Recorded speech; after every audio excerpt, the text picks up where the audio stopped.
Tema renungan firman Tuhan untuk renungan hari ini adalah Tuhan menyelamatkan umat-Nya melalui otoritas seorang pemimpin. Ayat Alkitab yang kita baca sesuai bacaan Sabda Bina Umat GPIB hari ini adalah dari Kisah Para Rasul 27, ayat 41 sampai ayat 44, yang berbunyi sebagai berikut. Namun mereka membentur dasar pasir, sehingga terkandaslah kapal itu.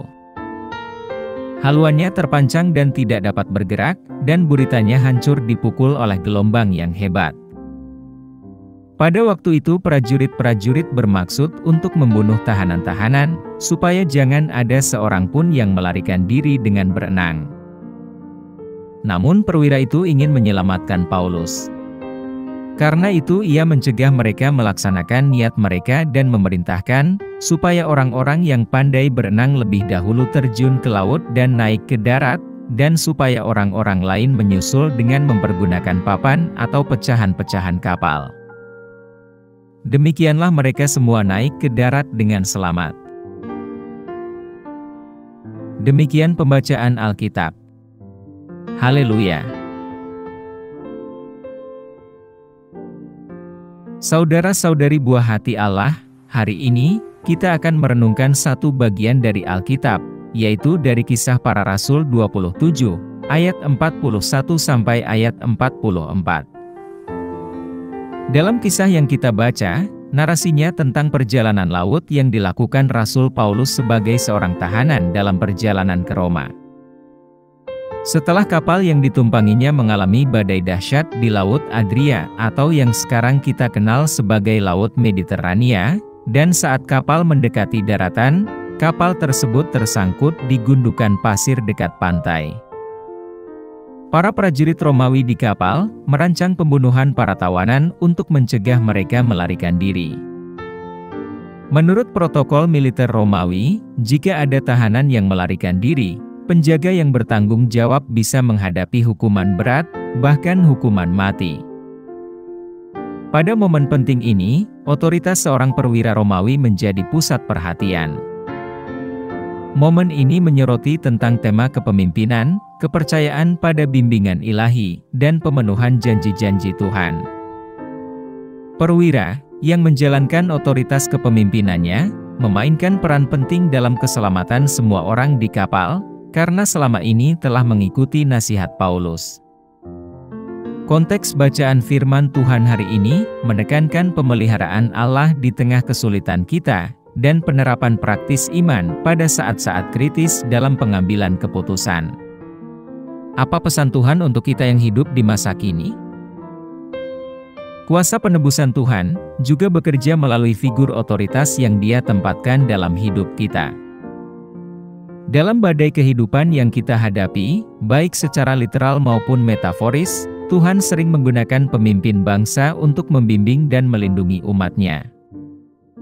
Ini merupakan pengingat bahwa penyelamatan ilahi juga diwujudkan melalui saluran manusia. Saat ini, kita dipanggil untuk mengenali dan menghormati para pemimpin yang ada di tengah-tengah kita, memahami bahwa otoritas mereka, jika selaras dengan tujuan Tuhan, dapat menjadi wadah keselamatan di tengah lautan kehidupan yang penuh gejolak. Dalam konteks menghadapi peralihan kepemimpinan bangsa tahun ini, Tuhan menganjurkan agar kita respek terhadap otoritas, apapun latar belakang agama pemimpin tersebut. Ayat seperti Roma 13, ayat 1 mengingatkan kita, bahwa semua kekuasaan ditetapkan oleh Allah. Memahami dan menerima hasil pemilu Februari 2024, merupakan pengakuan atas rencana kedaulatan Tuhan dalam pemerintahan bangsa kita. Tuhan juga memerintahkan agar orang percaya berdoa bagi pemimpin bangsa ini. Baca 1 Timotius 2, ayat 1 dan 2. Terlepas dari kepercayaan mereka, doa kita doa untuk memohonkan hikmat, kearifan, dan pengambilan keputusan yang benar bagi presiden terpilih nanti, adalah respons yang didukung secara alkitabiah. Tuhan Yesus sendiri menekankan agar kita saling mengasihi, termasuk mereka yang berbeda iman atau kepercayaan dengan kita. Dalam Matius 5 ayat 44, Yesus bahkan mendorong kita untuk mengasihi musuh kita, dan berdoa bagi mereka yang menganiaya kita. Hal ini dapat diterapkan dalam konteks politik, memupuk persatuan dan pemahaman di antara warga negara, meskipun berbeda keyakinan. Apa yang harus kita terapkan dalam kehidupan kita sehari-hari? Tanggapan kita harus mencakup pengakuan bahwa karya penyelamatan Allah seringkali diwujudkan melalui otoritas manusia. Kita dipanggil untuk tunduk pada para pemimpin yang mencari bimbingan ilahi, dengan mengakui bahwa keputusan mereka dapat berdampak pada kesejahteraan kolektif. Ini adalah panggilan untuk menumbuhkan semangat kerja sama dan kepercayaan dalam komunitas kita, memahami bahwa Tuhan dapat menggunakan para pemimpin untuk mengarahkan kita melewati badai dan membawa kita dengan selamat ke tujuan-tujuannya. Selain itu, untuk menyikapi pemilihan presiden bulan depan, kita wajib ikut mendoakan presiden yang terpilih secara khusyuk dan konsisten, memohon bimbingan, hikmat, dan kearifan Tuhan untuk presiden terpilih nanti. Kita juga harus berdoa untuk kesejahteraan dan kemakmuran bangsa Indonesia. Kita harus ikut berpartisipasi secara aktif dalam tugas-tugas sipil dengan pola pikir Kristen. Ikut berkontribusi secara positif dalam masyarakat, terlibat dalam diskusi dengan rasa hormat dan penuh pengertian, dan mendukung inisiatif yang sejalan dengan prinsip-prinsip Alkitabiah.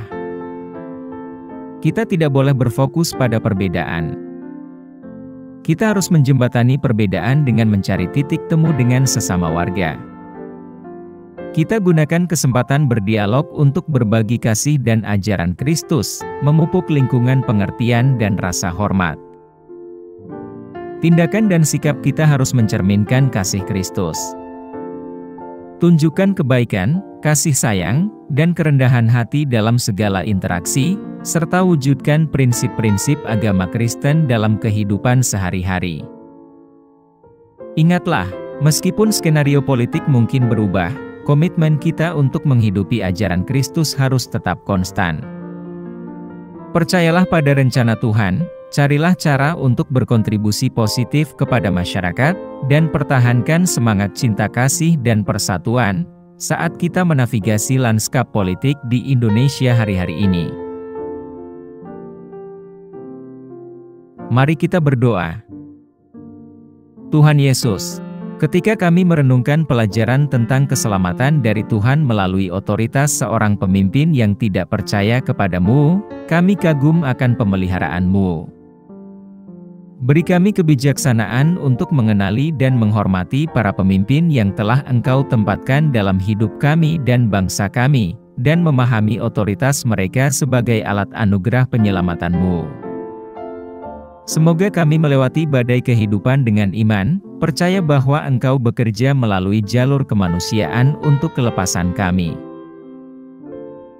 Kami pohonkan doa ini dalam nama Yesus Kristus, Tuhan dan Juru Selamat kami. Amin. Kiranya Tuhan menguatkan kita, dan kasih karunia Tuhan Yesus menyertai kita.